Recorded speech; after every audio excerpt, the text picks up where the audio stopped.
নমস্কার, আমি সন্দীপ মিশন ইনফোটেকের পক্ষ থেকে আপনাদের সবাইকে স্বাগত জানাই আজকের ভিডিওতে। আজকে আমরা যে ট্যাবের বিষয়ে আলোচনা করব সেটা হচ্ছে লেআউট ট্যাব।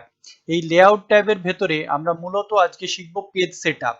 যদিও এর ভেতরে আরো দুটো গ্রুপ আছে, প্যারাগ্রাফ গ্রুপ এবং অ্যারেঞ্জ, এই দুটোই কিন্তু আমরা আগে দেখে নিয়েছি। আমাদের প্যারাগ্রাফ গ্রুপটার বিষয়ে আমরা জেনেছিলাম, আমরা হোম ট্যাবের ভিতরে ছিল প্যারাগ্রাফ, সেখানে আমরা ডিটেল প্যারাগ্রাফের বিষয়ে আলোচনা করেছিলাম। এবং সার্চ ট্যাবের ভিতরে আমরা যখন ছবির ওপর কাজ দেখিয়েছিলাম পিকচার্সের, তখন আমরা কিন্তু অ্যারেঞ্জের বিষয়ে আমরা কিন্তু ডিটেলসে বোঝার চেষ্টা করেছিলাম। এখন পেজ সেটআপ গ্রুপটার বিষয়ে আমরা এখানে জানবো। যদি আপনারা এখনো পর্যন্ত আমাদের আগের ভিডিওগুলো না দেখে থাকেন তাহলে অবশ্যই ভিডিওগুলো দেখে নিন, তাহলে আপনাদের বুঝতে সুবিধা হবে প্যারাগ্রাফ এবং অ্যারেঞ্জ গ্রুপের বিষয়। ওকে, তাহলে আমরা শুরু করছি আজকের ভিডিও, যেখানে আমরা পেজ সেটআপের বিষয়ে জানছি। পেজ সেটআপ কখন আমাদের কাজে লাগবে? ধরুন আমার কোনো ডকুমেন্টস আমরা রেডি করেছি, সেই ডকুমেন্টসটাকে আমাকে যদি প্রিন্ট করতে হয়, তখন সেখানে ক্ষেত্রে খুব ইম্পর্টেন্ট জিনিস হচ্ছে মার্জিন। মার্জিন হচ্ছে আমার যে ডকুমেন্টটা আছে সেই ডকুমেন্টে আমরা কিরকম ধরনের মার্জিন দেব। আমরা মার্জিনের ক্ষেত্রে চার ধরনের মার্জিন আমরা দেখতে পাই।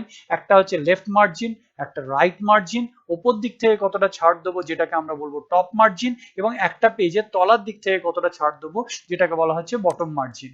তাহলে এইভাবে আপনার কাছে মার্জিন থাকতে পারে। আপনার রেডিমেড কিছু মার্জিন আছে, নর্মাল, ন্যারো, মডারেট, এখানে মার্জিন স্পেসিফাই করা আছে। দেখতে পাচ্ছেন নর্মালেতে 2.54 করে আপনার চারিদিকেই সেট করা আছে। টপ, বটম, লেফট, রাইট সব একই রকমের। ন্যারো হলে 1.27 সেন্টিমিটার করে দেওয়া আছে। মডারেট হলে টপেতে 2.54, বটমে 2.54, লেফটে 1.91 এবং রাইটে 1.91। এইভাবে বিভিন্ন রকম সেট আপ আছে। আপনি চাইলে নিজেও কাস্টম মার্জিন করে নিজের মতন করে আপনি মার্জিন দিতে পারেন। আপনি যদি মনে করেন যে আপনার ডকুমেন্টসের ক্ষেত্রে টপেতে আপনি 3 সেন্টিমিটার আপনি বাদ দিতে চান, আপনি বটমেতে আপনি দিতে চান 2 সেন্টিমিটার, তাহলে সেটাও আপনি দিতে পারেন। লেফটে যদি মনে করেন যে আর একটু কম আপনি রাখবেন, 1.6 সেন্টিমিটার, এবং রাইটেও আমরা 1.6 সেন্টিমিটার ধরুন রাখলাম। রেখে আমি যদি ওকে করি তাহলে আমার এইটা মার্জিনটা সেট হয়ে যাবে। এছাড়া এর ভেতরে আর কি জিনিস আছে একটুখানি বলে দিই, সেটা হচ্ছে গাটার। গাটার কাকে বলে? গাটার মূলত বাঁধাই করার জায়গা। আমরা দেখি অনেক সময় অনেক মোটা বইগুলোর ক্ষেত্রে যে ভেতরের দিকের যে বাইন্ডিং এর পরে যে জায়গাটা থাকে, তার পরের কিছু লেখা আমরা দেখতে পাই না, চেপে যায় অনেক সময়, বা টেনে দেখতে গিয়ে কাগজগুলো ছিঁড়ে যায়। তার কারণ সেগুলোর ক্ষেত্রে ঠিক আন্দাজ করে বাইন্ডিং এর জায়গাটা ছাড় দেওয়া হয় না। তাই যে আপনি একটা বাইন্ডিং এর জায়গাটাও ছাড় দেবেন, তাহলে আপনি কি করতে পারেন, আপনি এই গাটারের জন্য কিছুটা পজিশন আপনি ছাড় দিচ্ছেন। ধরুন আমি এখানে গাটার বা বাইন্ডিং করার জন্য আমি ধরুন কিছুটা জায়গা ছাড় দিচ্ছি, দেখতে পাচ্ছেন আমি এই বাইন্ডিং এর জায়গা ছাড় দিলাম। এবং গাটারের দু ধরনের পজিশন হতে পারে। একটা হচ্ছে লেফট, কারণ মূলত আমরা যে বইগুলো দেখি সেগুলো সবকটাই বাঁ দিক দিয়ে আমরা খুলি, বাঁ দিকের দিকে বাঁধাই করার জায়গাটা থাকে, তাই লেফট পজিশন হয়। আর একটা হয় টপ, কোনগুলোর ক্ষেত্রে আমরা ওপর দিকে উল্টে আমরা দেখতে পাই বইগুলোর ক্ষেত্রে, বা আমরা ক্যালেন্ডারেও দেখে থাকি, টেবিল ক্যালেন্ডারের ক্ষেত্রে অবশ্যই থাকে, বা আরো অন্য ডকুমেন্টস এর ক্ষেত্রেও আমরা মনে করতে পারি সেটার ক্ষেত্রে আমরা ওপর দিকে খোলার ব্যবস্থা থাকে। সেখানে ক্ষেত্রে গাটার পজিশনটাকে আপনাকে টপ রাখতে হবে। আর তার সঙ্গে সঙ্গে আমাদের কাছে ওরিয়েন্টেশনটাও এখানে বলে দিই, এরপরেই আমাদের ওরিয়েন্টেশন আছে, আমি এর ভেতর থেকেই বলে দিচ্ছি। ওরিয়েন্টেশন দু ধরনের হয়, একটা হচ্ছে পোর্ট্রেট এবং আরেকটা হচ্ছে ল্যান্ডস্কেপ। আমি যদি কাগজটাকে লম্বালম্বি প্রিন্ট করতে চাই তাহলে আমরা পোর্ট্রেট রাখবো, যদি আমি চওড়ার দিকে প্রিন্ট করতে চাই তাহলে আমরা ল্যান্ডস্কেপ রাখবো। দেখুন পোর্ট্রেটে যেটা, ধরুন আমার ক্ষেত্রে গাটার যেরকম ভাবে সেট করেছি, ধরুন পোর্ট্রেটে আমি এখানে ক্ষেত্রে লেফট সেট করলাম, আমি ল্যান্ডস্কেপে যখন আমরা যাচ্ছি তার ক্ষেত্রেও দেখুন চওড়ার দিকে আমরা এইভাবে আমরা সেটটা হয়ে গেল, জাস্ট কাগজটাকে কিন্তু আমার ঘুরে গেল, দেখতে পাচ্ছেন? তাহলে এইভাবে আমরা সেট করতে পারি। আমি যদি ওকে করলাম, ওকে করে রেখে আমি দেখুন আমার পেজের একটা সেটআপ রেডি হয়ে গেছে। তাহলে আমি ওরিয়েন্টেশনটাও আমরা বুঝতে পারলাম, পোর্ট্রেট এবং ল্যান্ডস্কেপ, এবং মার্জিন শিখলাম, মার্জিনের পাশাপাশি আমরা গাটার ঠিক করলাম, গাটার এবং গাটার পজিশন এটা বুঝতে পারলাম। নেক্সট চলে এসেছি আমার কাছে পেজের সাইজ। এই পেজের সাইজ কিরকম? বিভিন্ন মাপের পেজ হয়, বাজারে কিনতে পাওয়া যায় A4 page, A3 page, A5, B4, legal, বিভিন্ন ধরনের পেজ আমরা মার্কেটে পেতে পারি। খুব পপুলার পেজ আমাদের জানি A4 পেজ এবং লেটার। এই ধরনের পেজ যদি আপনার কাছে থাকে তাহলে আপনি সেই ধরনের পেজের মাপ অনুযায়ী আপনি চুজ করতে পারেন পেজটাকে। এছাড়া আপনি চাইলে মোর পেজ অপশনসে গিয়ে আপনি চাইলে নিজের মতন করে মাপ দিতে পারেন। নিজের মতন করে যে মাপটা হয় তাকে বলা হয় কাস্টম কাস্টম যখন আমরা করব, কাস্টম সিলেক্ট করে আমি চাইলে নিজের কাছে যে ধরনের পেজ আছে তার স্কেল দিয়ে আমরা মাপ করে নিতে পারি হাইট এবং উইডথটা। তাহলে সেই অনুযায়ী আমরা এখানে মাপ স্পেসিফাই করতে পারলাম। ধরুন আমার এখানে যে কাগজটা আছে সেটা ধরুন আমার হাইট এরকম এবং উইডথটা ধরুন একটু কম আছে, আমি এখানে উইডথটা এরকম আছে। তাহলে এই পেজটা কিন্তু আমার নিজস্ব পেজ, এই পেজের কোনো আগে থেকে ডিফাইন করা সেটআপ ছিল না। তাহলে আমি এটাকে কি করলাম, আমি ওকে করে দিলাম। দেখুন আমার কাস্টম পেজ হিসাবে আমার এটাকে ট্রিট করা হলো। নেক্সট আসছে কলাম। কলাম কখন ইউজ করা হয়? দেখুন নর্মালি আমরা ওয়ান কলামে লিখি, তার মানে আমরা পুরোটা একটা জায়গা জুড়ে লিখি। কিন্তু খবরের কাগজে আপনারা দেখে থাকবেন যে কিছু কিছু লেখার ক্ষেত্রে আপনার টু কলামস থাকে, থ্রি কলামস থাকে, এরকম ভাবে ভাগ করা থাকে। যদি ধরুন আমার এই লেখাটার ক্ষেত্রে আমি কিছুটা লেখার ওপর কাজ করে দেখাচ্ছি, তাহলে বুঝতে সুবিধা হবে আপনার ক্ষেত্রে। ধরুন আমি এই লেখাটাকে আমি সিলেক্ট করলাম, এটাকে আমরা দুটো কলামে ভাগ করলাম। আমি এখান থেকে টু কলামসে ক্লিক করে দিলাম। তখন আমার এই লেখাটা কিন্তু দুটো কলমে ভাগ হয়ে গেছে।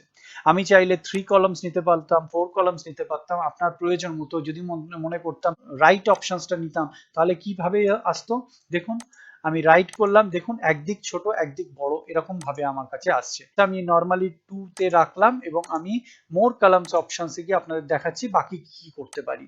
আমি এই মোর কলামস অপশনসে গিয়ে যেমন দুটো কলাম তিনটা কলাম যেমন সেট করতে পারবো, তার পাশাপাশি এখানে নতুন একটা জিনিস আছে, সেটা হচ্ছে লাইন বিটুইন।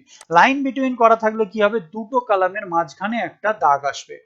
আর আপনি যদি এই কলামের মাঝখানে উইডথ কতটা ছাড়তে চান, কতটা স্পেসিং দিতে চান, সেটাও আপনি সেট করতে পারেন। এবং এটা অ্যাপ্লাই টু সিলেক্টেড টেক্সট হতে পারে, অ্যাপ্লাই টু সিলেক্টেড সেকশন হতে পারে, অ্যাপ্লাই টু হোল ডকুমেন্ট। যদি আমি হোল ডকুমেন্ট করি কিন্তু সেটা পুরো ডকুমেন্টস এর জন্য আমরা অ্যাপ্লাই হবে।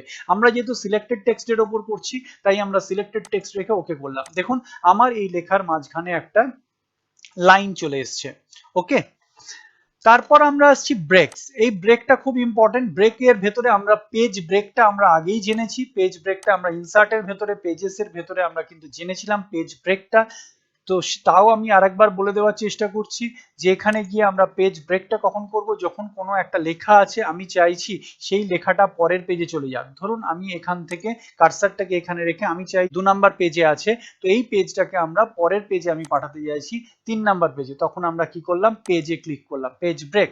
পেজ ব্রেক করতে ওইখান থেকে বাকি অংশটা কিন্তু পরের পেজে ট্রান্সফার হয়ে গেল।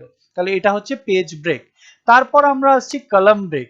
কলাম ব্রেক কিরকম ইউজ করা যায়?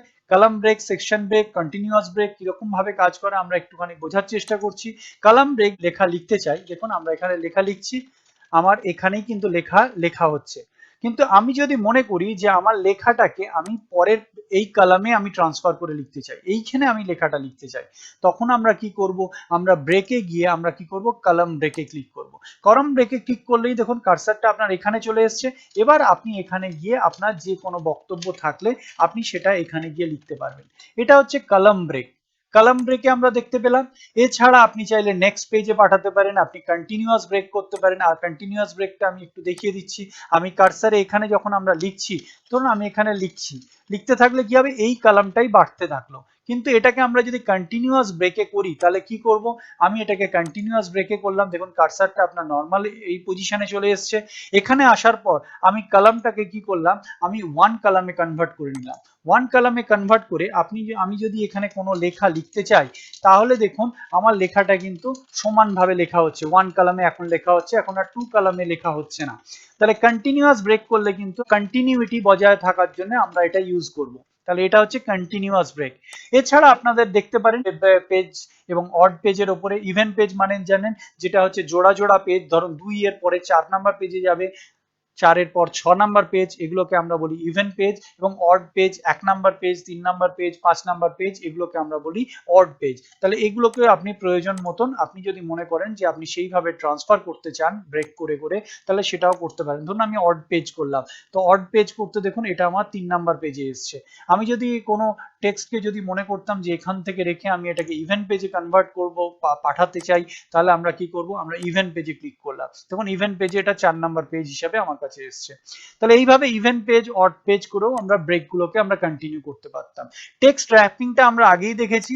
টেক্সট র্যাপিং আমরা ইনসার্ট ট্যাবের ক্ষেত্রে আমরা যখন ছবি নিয়ে করেছিলাম এবং ছবির ক্ষেত্রে আমরা র্যাপিং দেখিয়েছিলাম। দেখুন এই ধরনের র্যাপিং আমরা দেখিয়েছিলাম, একটা ছবির চারদিকে কিভাবে টেক্সটগুলোকে আনা যায় সেগুলোকে আমরা র্যাপ করে দেখিয়েছিলাম। তাও আমি একবার জাস্ট দেখিয়ে দিচ্ছি এই ছবিটার ক্ষেত্রে টেক্সট র্যাপিংটা কিরকম ভাবে আসছে। এই র্যাপ টেক্সট একই জিনিস, চারদিকে আনা, টাইট ছিল, স্কোয়ার ছিল, দেখুন চারদিকে স্কোয়ার করলে এরকম ভাবে আসছে। ওপর দিকে যদি করতে চাই তাহলে আমরা বিহাইন্ড দ্য টেক্সট করব, in front of the text করলে এরকম ভাবে করব। এগুলোই হচ্ছে মূলত আমার কাছে র্যাপিং। ওকে, তাহলে আমাদের লেআউট ট্যাবের ভেতরে আমরা বুঝতে পারলাম আমরা যে টেক্সটের ক্ষেত্রে আমরা যেগুলোকে অ্যাপ্লাই করলাম আমরা সেগুলো আশা করি সবাই বুঝতে পেরেছেন। নেক্সট আসছে লাইন নাম্বার। লাইন নাম্বারটা কি? লাইন নাম্বার আমরা যদি প্রতিটা যে লেখা আছে সেই লেখার একটা করে লাইনের নাম্বার দিতে চাই তাহলে কি করব? আমরা লাইন নাম্বারে গিয়ে যদি আমরা কন্টিনিউয়াস করি তাহলে দেখুন এরকম ভাবে কন্টিনিউয়াস লাইন নাম্বারিং হয়ে গেছে। ওকে, আমি যদি চাইতাম কোনো একটা লাইন নাম্বারিং এমন ভাবে হবে যেখানে প্রতিটা পেজের ক্ষেত্রে কি হবে, লাইন নাম্বার কন্টিনিউয়াস হবে কিন্তু রিস্টার্ট ইচ পেজ হবে। ধরুন এক থেকে আমার এখানে যে লাইন নাম্বারিং হচ্ছে 18 এবং পরের পেজে দেখুন আবার যদি আমি এখানে চাইতাম তাহলে কি হতো, আমার এই কন্টিনিউটি বজায় থাকতো। আমি এখানে কন্টিনিউয়াস যদি আমি নাম্বারিং রাখতাম, দেখুন কন্টিনিউয়াস নাম্বারিং হচ্ছে, কিন্তু যদি আমরা রিস্টার্ট ইচ পেজ করতাম দেখুন প্রথমটার ক্ষেত্রে আমার কি হয়েছে, 1 থেকে 18টা লাইন আছে, 18টা লাইনের এখানে হয়েছে, তারপরে থেকে কিন্তু আবার 1 থেকে শুরু হয়েছে। তাহলে এইটাকে বলা হয় restart each page. Restart each section করলে আমরা রিস্টার্ট আলাদা আলাদা সেকশন যদি আমার কাছে থাকতো তাহলে সেই সেকশন অনুযায়ী রিস্টার্ট ইচ সেকশন হতো। সাপ্রেস কারেন্ট প্যারাগ্রাফ যদি আমরা করতাম, আমার কাছে যদি কোনো লেখাগুলোকে আমার যদি প্যারা করে করে থাকতো, ধরুন আমি এখানে একটা প্যারাগ্রাফ করলাম, তাহলে আমার এখানে লেখার ক্ষেত্রে ধরুন আরো একটা প্যারাগ্রাফ করলাম, আমি যদি এইটা কন্টিনিউটি আছে কিন্তু এর ভেতরে এই প্যারাগ্রাফটাকে আমি কি করছি, সাপ্রেস করতে চাইছি, এখানে নাম্বারিংটা দিতে চাইছি না, তখন আমরা কি করব, সাপ্রেস ফর কারেন্ট প্যারাগ্রাফটাকে ক্লিক করব। দেখুন 1 2 3 এইখানে প্রথম তিনটে লাইনের নাম্বারিং নিয়েছে, পরের গুলোর ক্ষেত্রে কিন্তু এখানে আর নাম্বারিং নেয়নি, তাহলে এখানে নাম্বারিং গুলোকে আমরা কিন্তু সাপ্রেস করে দিয়েছি। ওকে, নেক্সট আসছে আমার কাছে লাইন নাম্বার অপশনস। এই লাইন নাম্বার অপশনসে গিয়ে আমরা আগেই বলেছি different odd page, even page, আমরা এই ধরনের যদি সেটআপ করতে চাইতাম, হেডারের ক্ষেত্রে এগুলো আনা যেত। আমরা হেডিংটা আমরা আগের ট্যাবেতেই আমরা দেখিয়েছি, ইনসার্টের ভেতরে আমরা হেডার ফুটার দেখিয়েছি, এবং এই হেডার ফুটারগুলোকে যদি কোনো একটা আমার হেডার ফুটার থাকতো, কোনো ইভেন পেজ অড পেজে যদি আমরা হেডার ফুটার রাখতাম, আমি একবার জাস্ট করে দেখিয়ে দিচ্ছি আপনাদের জন্য। হেডারটাকে আমি হেডার হিসাবে আমি এখানে এনে দিচ্ছি, আমি এই হেডারটাকে ধরুন রেখেছি, আমি এই হেডারটাকে চাইছি যে আমার প্রতিটা পেজে আমি হেডারটা আসবে, দেখুন আমার যতগুলো পেজ আসে এসছে, কিন্তু আমি এই হেডার ফুটারের অপশনসগুলোকে আমি চাইছি কিভাবে সেট করতে। আমরা লেআউটে গেলাম, লেআউটে গিয়ে আমরা লাইন নাম্বারে গিয়ে আমরা লাইন নাম্বার অপশনসে গিয়ে আমরা কি করলাম, লেআউটে গিয়ে আমরা কি সেট করলাম, different odd and even page, আমরা ওকে করলাম। ওকে করতে দেখুন আমার কাছে প্রতিটা পেজে ধরুন প্রথমটা ডিফারেন্ট অড অ্যান্ড ইভেন পেজে আমরা দেখুন এসছে কিরকম, এখানে পেজটায় আসেনি দেখতে পাচ্ছেন, তারপরে দেখুন এসছে, তারপরে দেখুন আসেনি। তাহলে এইভাবে different odd and even page এইভাবে আমার কাছে কিন্তু হেডার গুলোকে এসছে। হেডার ফুটারের ক্ষেত্রে আমি ধরুন কার্সারটাকে এখানে রাখলাম, রেখে আমরা ডিফারেন্ট ফার্স্ট পেজ অপশনসটাকে আমরা যাচ্ছি, ওকে করলাম। ওকে করতে দেখুন এইখানে ফার্স্ট পেজে আমার হেডার এলো না, পরের পেজ থেকে দেখুন হেডার গুলো আছে, তাহলে ডিফারেন্ট ফার্স্ট পেজ অপশনস করলে কিন্তু প্রথমটা এলো না, বাকিগুলো এলো। ওকে, নেক্সট আসছে আমার কাছে হাইফেনেশন। এই হাইফেনেশন কখন আমরা ইউজ করব, আমরা কোনো শব্দ লিখতে লিখতে ডান দিকের দিকে আমাদের যেহেতু কোনো নিয়ন্ত্রণ থাকে না, লিখতে গিয়ে কোনো জায়গায় ছোট বড় হয়ে গেলে, আমার লেখাটা ধরুন কোনো একটা শব্দ বড় শব্দ আছে, আমি সেটাকে একটু ড্যাশ দিয়ে বা হাইফেন দিয়ে আমরা লেখার চেষ্টা করি, তাহলে সেটাকে বলা হয় হাইফেনেশন। এই হাইফেনেশন যদি আমরা অটোমেটিক হাইফেনেশন অন করি, আমার দেখুন কিছু কিছু লেখার ক্ষেত্রে দেখুন এখানে অপশনস ওপি তারপরে একটা ড্যাশ দিয়ে টিআইওএন এসে গেছে, তাহলে এটা হচ্ছে হাইফেনেশন। অটোমেটিক করা থাকলে হাইফেনেশনটা অন হয়ে থাকে। আমরা যেহেতু এখন জাস্টিফাইড অ্যালাইনমেন্ট করে লিখি, তো সেখানে ক্ষেত্রে খুব একটা আমাদের এটা প্রয়োজন হয় না, তবুও যদি যদি মনে করি আমি হাইফেনেশনটা আনতে চাই, তাহলে আমরা অটোমেটিক হাইফেনেশন করতে পারি, ম্যানুয়াল করলে নিজের মতন হাইফেনেশন আমরা দিতে পারি, এবং নান করলে আমরা হাইফেনেশনটা বন্ধ করে দিতে পারি। এবং হাইফেনেশন অপশনসে গিয়ে আমরা কিন্তু automatic hyphen document, hyphen word, ক্যাপসের ক্ষেত্রে সেটা করা যেতে পারে। তাহলে সেইভাবে আমরা প্রয়োজন মতন সেটিং গুলো তৈরি করতে পারবো। ওকে, আশা করি আপনারা পেজ সেটআপটা বুঝতে পেরেছেন।